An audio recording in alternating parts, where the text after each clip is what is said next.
66% of United States residents' public water is fluoridated.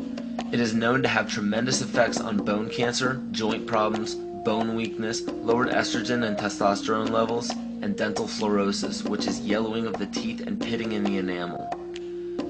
Wouldn't it make more sense to enhance public water with vitamins which are meant to be ingested to promote overall health, rather than putting such a toxic chemical in our water with a bogus explanation that it will improve our dental health?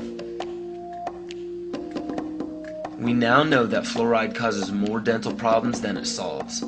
Something doesn't seem right about this. Do you honestly believe that these companies care deeply enough for the people to spend large amounts of their own money to fluoridate public water when the people already purchase their own toothpaste? But there's a difference between toothpaste and drinking water. We don't ingest toothpaste. If you go to any hardware store and look at any rat poison product, you will only find one ingredient: sodium fluoride. It is the most toxic ionic molecule outside of potassium dichromate. Now Dannon, along with other companies, have begun fluoridating bottled water. It is becoming increasingly difficult to get away from. And the fact that fluoride is also used in many prescription antidepressants shows that it eliminates aggression and motivation in people. Fluoride, to my knowledge as a physician, has absolutely no biological benefit whatsoever. But one of the significant things is that the Russians carried out all sorts of experiments on the people living in the Gulag. One of them, of course, was to fluoridate the water. Why?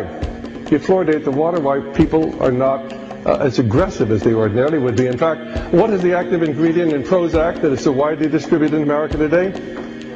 Why, it's a fluoride compound. And now, we are finding that public water nationwide is showing up with arsenic, lead, cadmium, and thermonium, which is a radioactive form of lead.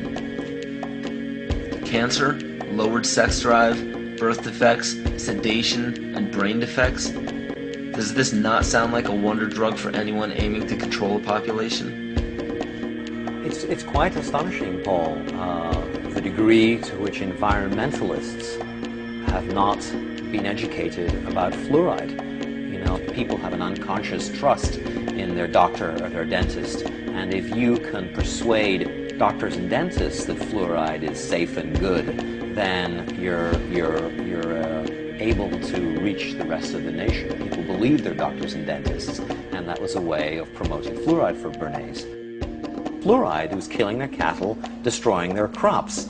Fluoride given to rats had produced bone cancer and liver cancer, and that those results had been doctored to make it look as though fluoride hadn't caused as much cancer. The pattern that we saw, it typically is what we see with other neurotoxic agents that are well known to cause a hypoactivity or a memory problem or an IQ problem. When I first presented the results of these studies, one of the individuals sitting and listening to the results, he says, "Do you have any idea what you're saying?" And he says, "You're telling us that we're reducing the IQ of children." And basically I said, yes.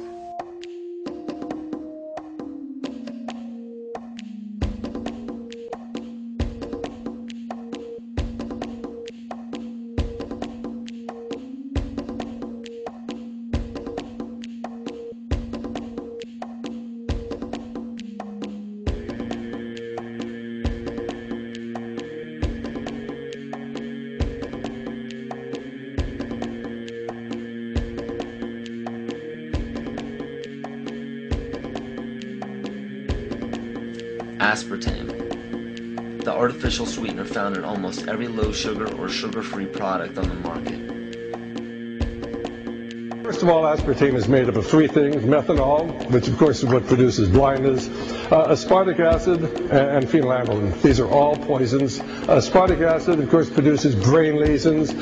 This was known back in the early 1970s. Methanol produces blindness. Phenylalanine is what you see in the brain, and in high dosage it produces trauma.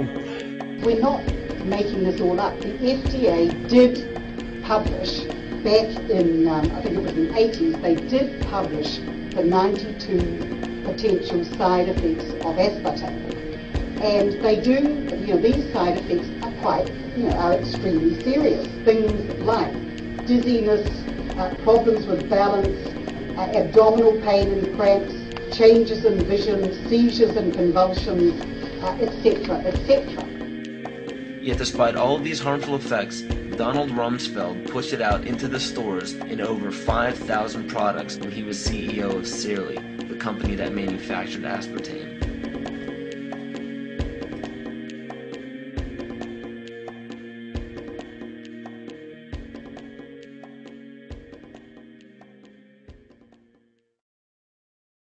The sustainable goal is the elimination of the middle class. The world cannot support 6 billion people. But you see, the plan behind sustainable development includes population control. It's a program for land use control, education control, and population control. The leaders of the sustainable movement say that the world's human population should not exceed 500 million people. That's a 93% reduction of today's population levels.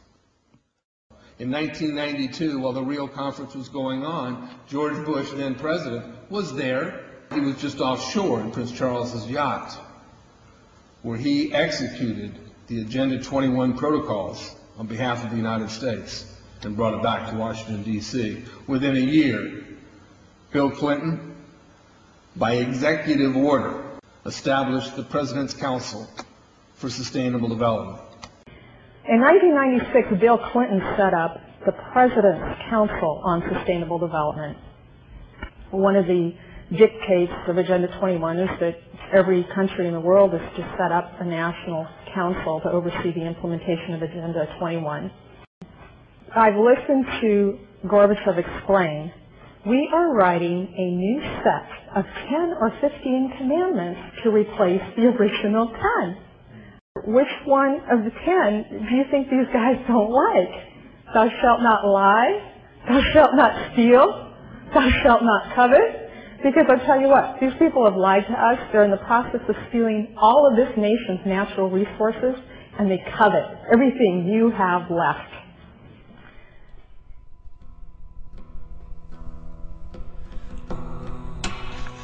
To explain the map, the red are areas that are to be off limits to human beings. If you live there, you won't. The yellow areas are the areas for major control of all human activity. If you live there, you won't.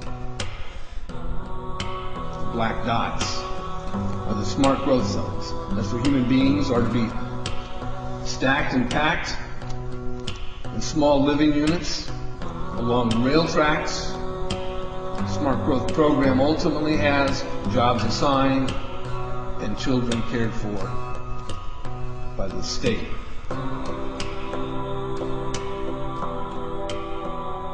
And in conjunction with Codex Alimentarius, food will be limited and water consumption will be decreased to 10 gallons per day per person.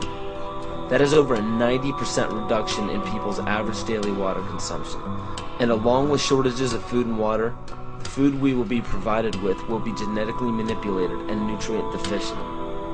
Genetic manipulation of food causes complications in metabolizing and utilizing food for energy. In June of 2003, scientists reported that the gene sequence of the inserted genes into crops had actually changed their order. They had re-scrambled. So the genetic inserts are not stable. Another laboratory confirmed this and found that it had changed in the same varieties in different ways that they had tested. So not only is it unstable and changing, it's not even uniform in the way it's changing. This is incredibly dangerous. Nutrient deficiencies due to Codex's planned vitamin and mineral ban will cause billions of preventable diseases. Both of these will ultimately lead to billions of deaths.